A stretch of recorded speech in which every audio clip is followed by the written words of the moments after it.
പ്രാർത്ഥിക്കുന്ന ഓരോ ദൈവമക്കളും എക്കാലത്തും ആഗ്രഹിക്കുന്ന ഒരു കാര്യമാണ്, ദൈവം നമ്മളെ കൊണ്ടെത്തിക്കാൻ ആഗ്രഹിക്കുന്ന സ്ഥലത്തേക്ക് നാം പോകുമ്പോൾ നമുക്ക് മുമ്പിൽ ദൈവം യാത്ര ചെയ്യണമെന്ന്. അങ്ങനെയൊരു വചനമാണ് ഇന്ന് നിങ്ങളോട് പറയാനായിട്ട് എൻ്റെ പ്രാർത്ഥനാ മുറിയിൽ പരിശുദ്ധാത്മാവ് എനിക്ക് തന്ന ആലോചന. യെശയ്യാ പ്രവാചകന്റെ പുസ്തകം 45-ാം അധ്യായത്തിൻ്റെ 2-ാമത്തെ വാക്യം.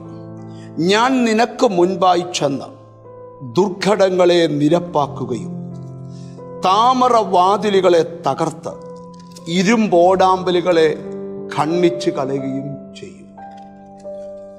ഇവിടെ ഒരു പ്രത്യേക ദൗത്യത്തിനായി ദൈവം ഒരു വ്യക്തിയെ എഴുന്നേൽപ്പിക്കുകയാണ്. എന്നിട്ട് ആ വ്യക്തിയോട് പറയുകയാണ്, നിന്നെ കൊണ്ടൊരു കാര്യം ഞാൻ ചെയ്യിക്കാൻ പോവാ, നീ ഒരിടത്തേക്ക് മൂവ് ചെയ്യാൻ പോവാ, പക്ഷെ നിനക്ക് മുമ്പിൽ ഞാൻ ചെല്ലും. ഇന്ന് ആരോടൊക്കെയോ പരിശുദ്ധാത്മാവ് സംസാരിക്കുക. നിന്നെക്കുറിച്ചും നിന്റെ കുടുംബത്തെക്കുറിച്ചും ദൈവത്തിന് വ്യക്തമായ പദ്ധതിയുണ്ട്. പക്ഷെ അവിടേക്ക് ചെന്ന് എത്തുവാൻ കഴിയാതെ വഴിമധ്യത്തിൽ തടസ്സം നിൽക്കുന്ന പല പ്രതിബന്ധമുണ്ട്. ഇസ്രായേൽ മക്കൾക്ക് വാഗ്ദത്തം കൊടുത്തു, കനാൻ നാട് തരാം, പക്ഷേ ഒരു യോർദാനെ മുറിച്ച് നിങ്ങൾ മറുകര കയറണം, ഒരു എരീഹോവിൻ്റെ മതിലിനെ ഇടിച്ചു നിങ്ങൾ വാഗ്ദത്തത്തിൽ കയറണം. ഇതെല്ലാം അവരുടെ വഴിമധ്യത്തിൽ വന്ന തടസ്സങ്ങളാണ്. വേറെയും എണ്ണിപ്പറയാൻ പറ്റുന്ന പല തടസ്സങ്ങളുമുണ്ട്.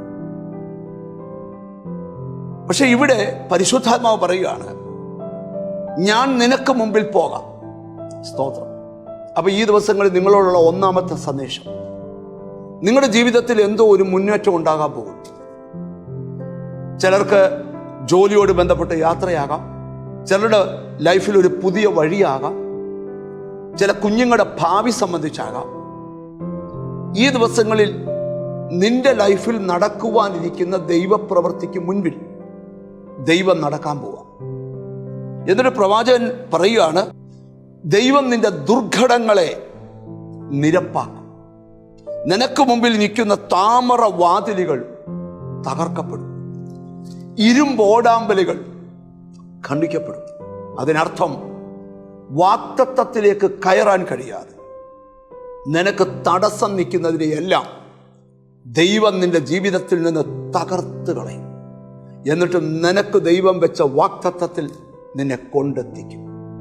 അങ്ങനെ പറഞ്ഞ് നമുക്കൊന്ന് പ്രാർത്ഥിക്കാം. കാരുണ്യവാനായ ദൈവമേ, സ്വർഗസ്ഥനായ പിതാവേ, അങ്ങയെ സ്നേഹിക്കുകയും സേവിക്കുകയും ചെയ്യുന്ന ഞങ്ങൾ ഓരോരുത്തരെ കുറിച്ചും അങ്ങയ്ക്ക് വ്യക്തമായ പദ്ധതി ഉണ്ടല്ലോ. എന്നാൽ അതിലേക്ക് എത്തുവാൻ കഴിയാതെ ലോർഡ് വഴിമധ്യത്തിൽ തടസ്സം നിൽക്കുന്നതിനെയെല്ലാം വെട്ടിമാറ്റി അങ്ങ് ഞങ്ങൾക്ക് മുമ്പിൽ യാത്ര ചെയ്യുന്നത് കൊണ്ട് സ്തോത്രം.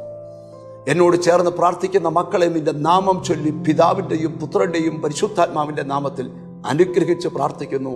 അവർ അനുഗ്രഹിക്കപ്പെടട്ടെ, യേശു ക്രിസ്തുവിൻ നാമത്തിൽ തന്നെ ആമേൻ.